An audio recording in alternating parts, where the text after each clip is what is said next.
ভাতিজে, ও ভাতিজে, তুমি তাড়াতাড়ি আইসো না আমার সাথে। আরে কাকা, হ্যাঁ, আপনি যে সকাল বেলায় বাড়ি থেকে আমার হন্তদন্ত করে ডাকি নিয়ে আসলে, আসলে ব্যাপারটা কি একটু খুলে কোন দিনই। ওরে বাপু শোনো, আমি খুব চিন্তায় পড়ে গেছি, খুব চিন্তায়। কাকা, হয়, আমি থাকতে আপনার আবার কিসের চিন্তা, কি কবেন খুলে কোন। আরে সেজন্যই তো তোমারে আমি সকাল সকাল ডেকে নিয়ে আসলাম। কি কবেন খুলে কোন। দেখছি না বাপু, আমার ধান ক্ষেতের কি অবস্থা। না না, আমি দেখিনি, আমি অন্ধ, আমি অন্ধ। কি করছো তুমি, অন্ধ?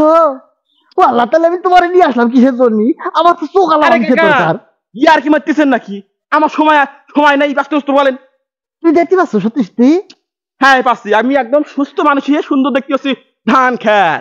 ওরে বাবু, শুধু ধান ক্ষেত দেখলে কি হবে? আমার মাথায় তো বাস পড়িয়েছে। হ্যাঁ, ইয়ার কি মারতেছেন? মাথায় বাস পড়লি তো মাথা ফেটে যেত, মাথা তো ভালোই আছে। আরে বাবু, তোমার নিয়ে আমি আর পারিনি, কোথায় কোথায় খালি এই হাত চালে যাও কেন? শোনো, আমি কি করছি, এই বাস সেই বাস না।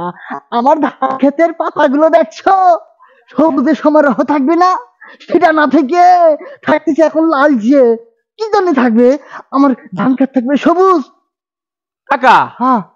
আপনার ধান খেতে মানে অক্সিজেন ফেল করেছে। ও আল্লাহ, কি করছো? চারিদিকে এত অক্সিজেন থাকতে আমার ধান খেতে অক্সিজেন ফেল করবে, এটা কোনো কথা করছো?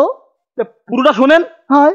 আপনার ধান খেতে মানে অক্সিজেন ফেল করেছে, একটু ভালো মন্দ খাওয়ালি আবার তত্ত্ব হয়ে উঠবে না।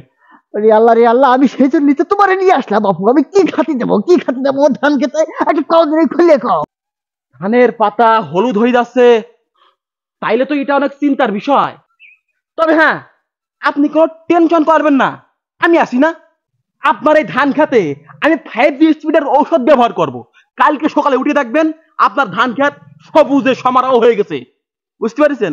কিন্তু কাকা, আমার 2 মিনিট সময় দেন, আমি একটু ভাবে চিন্তে আপনার প্রেসক্রিপশনটা লিখে দেই। মানে আপনার তো আর যাইতেই ওষুধ দিলে হবে না, একটু ভাবে চিন্তে প্রেসক্রিপশনটা লিখে দেই। বাবু, তুমি 2 মিনিট কেন, তুমি 3 মিনিট সময় আমার কাছ থেকে নাও, তাতে কোনো অসুবিধা নেই।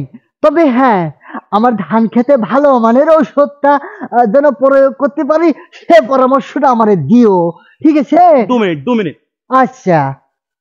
আহ, লেখাপড়া শিখে তো আমি জ্ঞান অর্জন করতে পারিনি, আমি যে অশিক্ষিত মূর্খ এইটা চাচারে বুঝতে দিলে হবে না। চাচা জানে আমি শিক্ষিত, এই ধারণা চাচার মধ্যে জাগিয়ে রাখতে হবে। কিন্তু চাচারা যে কি ওষুধ দেই, ওই যাই তাই একটা প্রেসক্রিপশন লিখে দিয়ে দিবানে। চাচা, হ্যাঁ পাইছি। বাবু, পাইছো বাবু? হ্যাঁ পাইছি। তুমি পাইছো? তাহলে তাড়াতাড়ি বলে দাও। কাকা, হ্যাঁ। আপনার এই জমিতে ওই কার্বনের এক সাইড আর হাইড্রোক্লোরাইডের এক সাইড দুটো একসাথে মিক্সার করে এই জমিতে ছড়িয়ে দেওয়া লাগবে। আর হ্যাঁ, আপনার এই জমি মনে হয় গরম হয়ে গেছে, এই জমিকে ঠান্ডা করতে হলে ওই যে বাতাসা আছে না, বাতাসা 2 কেজি পানিতে ফাইন করে মিক্সার করে জমিতে ছিটিয়ে দেবেন। তাই কাকা, হ্যাঁ। যে ওষুধগুলোর নাম বললাম এ কিন্তু 5G স্পিডের ওষুধ। এই ওষুধ আপনার জমিতে যদি বেশি মাত্রায় প্রয়োগ করেন, আপনার ধান কিন্তু মরিও যেতে পারে। সুতরাং ওই লেভেল করে আপনার জমিতে ছড়াবেন, দেখবেন আপনার জমিতে ফলন ভালো হয়েছে। ওই আমি চলে গেলাম, থাকেন। এই এই এই বাপু শোনো, তুমি একটু লিখে টিকে দেবা না? ওই কিসের এক সাইড আর কিসের এক সাইড আমি তো বুঝতেই পারলাম না। কিসের এক সাইড বললাম? ওই বাম সাইড ডাইন সাইড মিলে 2 সাইড। না না, ওই যে আমি লিখে দেবানে, চলে যান, এখন চলে যান, আমি আপনার লিখে পাঠাই দেবানে। আচ্ছা ঠিক আছে, ওই কার্বনের এক সাইড, কার্বনের। হ্যাঁ কার্বন, ও কার আর এক সাইড 2 সাইড মনে নেই, পরে লিখে দেবানে। আচ্ছা, ওকে, আল্লাহ হাফেজ।